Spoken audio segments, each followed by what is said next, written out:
How do you guys stay motivated? I mean, you just hit your 4-year anniversary back in April, and I mean, it's easy to lose interest, but how do you stay motivated and stay with it?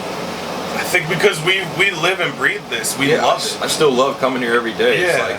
It's been like that for the last 4 years. We don't have any other employees. We still just love coming to the shop every day. And just being able to make someone's day with music or a t-shirt, regardless of the value, means something to us. Yeah, it's really cool. And that's what wakes me up, because I'm happy to come here and see who's going to come in and enjoy what my brother and I are providing for the city. Yeah, creating that experience is very important. It's very crucial for us. You could have very, very easily went to college, got a degree, even a 2-year degree, went to community college, whatever, and just become a tax accountant or any random job that most normal people will settle for. But you didn't. You just took a chance. And talk to me about that. Why didn't you go to college? Why did you want to? Well, we both moved to Orlando to go to college. So Pete and I were both in school for short periods of time. Alex is 4 years older than me, so I was still in high school when he was up here. But he went to school for 2 years, and then I saw him drop out, like what he was starting to get his hands into, and I was like, yo, this is really cool what my brother's doing. Like, I kind of want to do the same thing. And I think my junior or senior year, we threw a show together down south. Yeah, we booked like an electronic artist from up here. Yeah.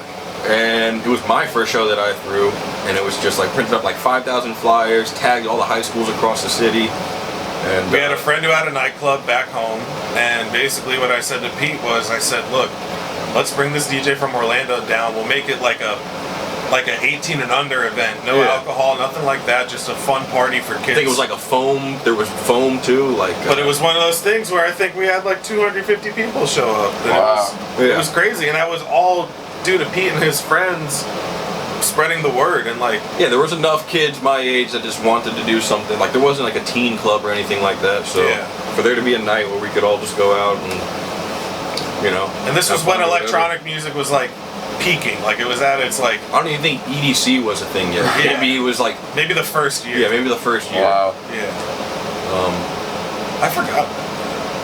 That was the first your first time throwing a show. Because I saw what Alex was doing, and I was like, yo, I want to try something like that down here. And then I graduate high school, I go up to college, I'm at Valencia for a year, and I feel like I knew, before I even started, I was like, I just know college is not for me.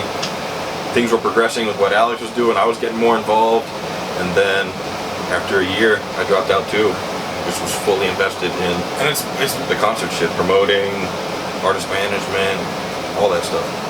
And it's one of those things where, like, obviously you got to go to school if you want to be a doctor or a lawyer or an accountant. Like, there's no way around that. But at least at that time, when it comes to working in the creative field or working in music or entertainment, it's more about who you know and how and just what you can bring to the table. They look at that more than your 4-year degree. Yeah. And that's honestly, that shit's meaningless in music. In music, it's like, if you got the right contacts. It's all about your network. Yeah, literally. I like that. I want to talk about that. I think the word business, people don't use that right, or they have the wrong perception. Business isn't business. Business is relationships. For sure. You just proved that. You said you wanted to throw a concert, so you had told all your friends and just who you know. It's incredible what they can do for you. Their parents, just meeting people and being nice to people. For sure, goes a long way. Don't burn bridges. Don't burn bridges. Yeah, exactly. In that industry, there's a lot of shady people, so a lot of people burn bridges. But we're genuine, like real people, and we like to go about business like pretty organically. So we don't force anything. That's a big thing with us in general. Is we don't force it. What advice would you give to a teenager who doesn't know what they want to do? Oh man, you gotta do some thinking to yourself to think about what you do like to do. Really, what you're passionate about. Exactly. Yeah. I feel it sounds so cliche, but like, find your passion and run with it. It's like this. Obviously, we want to make money with this, but these are our two passions, and it's like, it's not about the money now. You know, early on it was like, yo, we got to make money, this and that, but no, but that's it. You really just you got to look into yourself. Like Pete said, as cliche as that sounds, and run with your passion, because oftentimes you can make a living.